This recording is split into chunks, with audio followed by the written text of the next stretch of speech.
Next, the involvement of the throat. This is the Candida infection. It is the white patches develop. This is due to the Candida albicans infection. Normal healthy individual, we very rarely see this Candidal infection.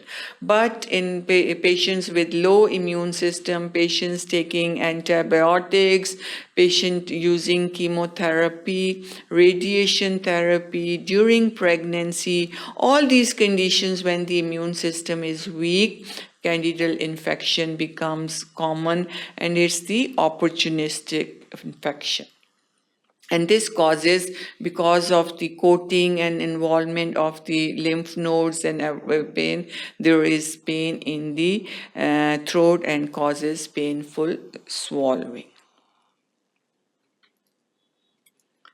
There is in palate, buccal mucosa, lips or gums, they are also affected by the HIV infection. And what are the different lesions which are present? We have the aphthous ulcer. You can see very giant aphthous ulcer, very, very painful condition present in the buccal mucosa and the lips or gums. Then we have adenotonsillar hypertrophy. In the throat, we have adenotonsillar hypertrophy. Then generalized lymphadenopathy is also present. The lymph nodes are enlarged. Kaposi sarcoma of the palate, you can see here the color. It's usually the dark blackish or brownish in the color. Non-Hodgkin lymphoma. Non-Hodgkin lymphoma is again the cancer of the lymphocytes. And we have two types of lymphomas. We have non-Hodgkin and Hodgkin lymphoma.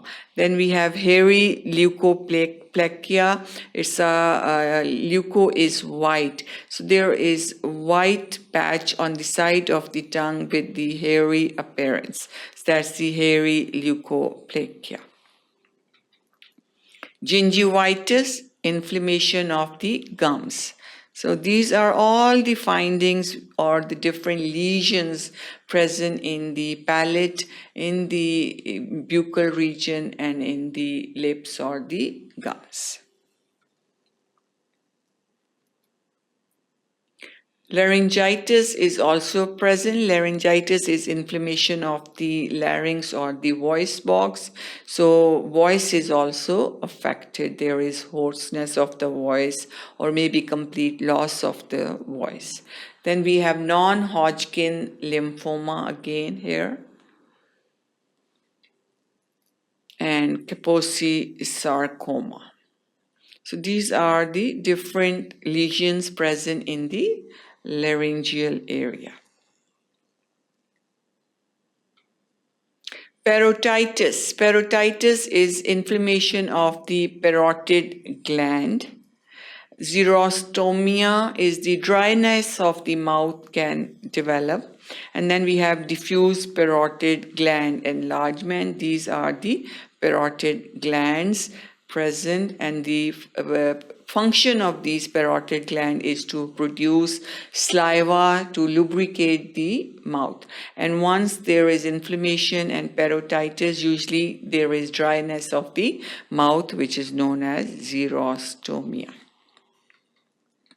There is also lymphoepithelial cysts of parotid gland. So parotid gland is also affected by the HIV infection. Kaposi sarcoma is also present, non-Hodgkin lymphoma, and neck lymphadenopathy. So one thing, if you notice so far when we talk about the HIV manifestations of the ear, nose, throat, parotid gland, that Kaposi sarcoma is affecting all the structures. Then we have non-Hodgkin lymphoma that is pretty much present in all the different organs.